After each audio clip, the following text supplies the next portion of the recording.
بسم اللہ الرحمن الرحیم هذا يوم لا ينطقون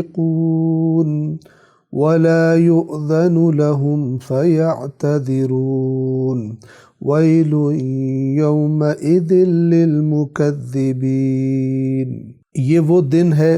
جب وہ بول نہیں سکیں گے اور نہ انہیں اجازت دی جائے گی کہ کوئی عذر ہی پیش کر سکیں۔ اس دن جھٹلانے والوں کے لیے ہلاکت ہوگی۔ تیسری شکل عذر کی یہ ہے کہ انسان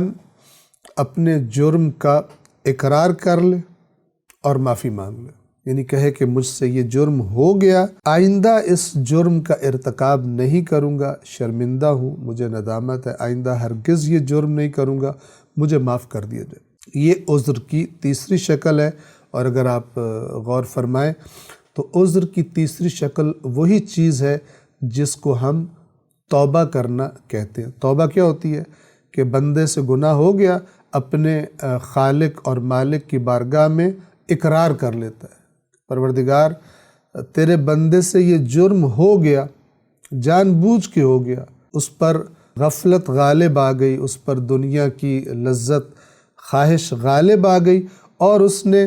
یہ جرم اور گناہ کر دیا، لیکن شرمندہ ہے، اور اے پروردگار تجھ سے یہ بندہ معافی کا طلبگار ہے، معذرت کا طلبگار ہے، اپنا عذر تیری بارگاہ میں یہی پیش کر رہا ہے کہ مجھ سے ہو گیا، میں نادم ہوں، مجھے معاف کر دے۔ اس عذر کی تیسری شکل کو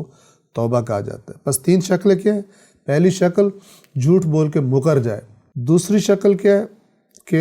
ایسی وجہ بیان کر دے اس جرم کی کہ جس کی وجہ سے وہ بری الذمہ ہو جائے، بے گناہ ثابت ہو جائے، اور تیسرا یہ کہ گناہ کا یا جرم کا اقرار کر لے اور ندامت کا اظہار کرے اور اپنے جرم کی معافی مانگ لے۔ فَيَعْتَذِرُونَ جو آیا سورۃ المرسلات کی آیت نمبر 36 میں وَلَا يُؤْذَنُ لَهُمْ فَيَعْتَذِرُونَ، اور نہ انہیں اجازت دی جائے گی کہ کوئی عذر ہی پیش کر سکے۔ اب یہاں سے کوئی بھی معنی عذر کا مراد لیں، کسی قسم کی اجازت نہیں ہوگی۔ اوپر بتا دیا کہ ہَذَا يَوْمُ لَا يَنْطِقُونَ، یہ وہ دن ہے جب یہ لوگ بول ہی نہیں سکیں گے۔ دنیا میں بول کر اور جھوٹ بول کر نکل جایا کرتے تھے، جھوٹ بول کر مکر جاتے تھے اپنے جرائم سے اور بچ جاتے تھے سزاؤں سے، کسی کی پکڑ میں نہیں آتے تھے۔ آج انہیں بولنے کی اجازت بھی نہیں ہوگی اور بول بھی نہیں سکیں گے، اور حتیٰ کہ یہ ان کو اذن بھی اللہ کی طرف سے نہیں دیا جائے گا کہ یہ کوئی عذر پیش کریں، اپنی صفائی دے کر بچ جائے کہ یہ جو گناہ ہوئے ہیں یہ مثلا غلطی سے ہوئے یا فلان ہوئے، نہ یہ کر سکیں گے، اور نہ ہی تیسری شکل عذر کی کہ توبہ کر لیں، ندامت کا اظہار کر لیں۔ قیامت کے دن کسی کی توبہ قبول نہیں ہوگی۔ آپ توجہ فرمائیں، یہ ان آیات میں اللہ تبارک و تعالی نے قیامت کے دن مجرموں کی بدترین بے بسی کی حالت بیان کی۔ اور یاد رکھیے، جو دنیا میں بالکل ہر قسم کی چیزوں کو کھلے عام آزادی سے کرتا رہا ہو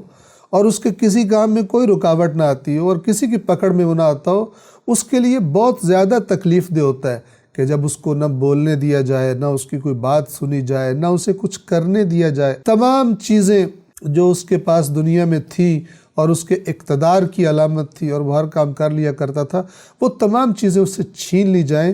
تو ایک عام آدمی کی نسبت ایسے صاحب اقتدار آدمی کو زیادہ تکلیف اور عذاب اور بے بسی کا احساس ہوتا ہے کہ جو دنیا میں بڑا با اختیار اور صاحب اختیار ہوا کرتا تھا۔ تو ان آیات میں قیامت کے دن مجرموں کی بری حالت کو بیان کیا گیا ہے۔ توجہ فرمائیں، قیامت میں عذر خواہی نہیں ہوگی، یعنی قرآن کریم نے بڑا واضح بتایا ہے، اور رسول اللہ اور اہل بیت اطہار علیہ السلام نے بڑا واضح بتایا ہے، اتنا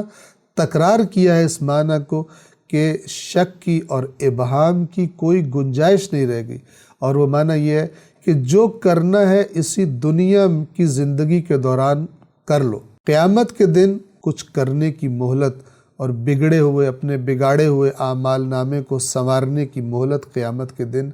نہیں دی جائے گی۔ آپ توجہ فرمائیں، سورۃ الغافر ہے قرآن کریم میں، اور اس کی آیت نمبر 52 میں اللہ تبارک و تعالی نے اسی قسم کی بات کا ذکر فرمایا ہے جو یہ سورۃ المرسلات کی آیات بیان کر رہی ہیں۔ پروردگار عالم وہاں فرماتا ہے یوم لا ينفع الظالمین معذرتہم، جس دن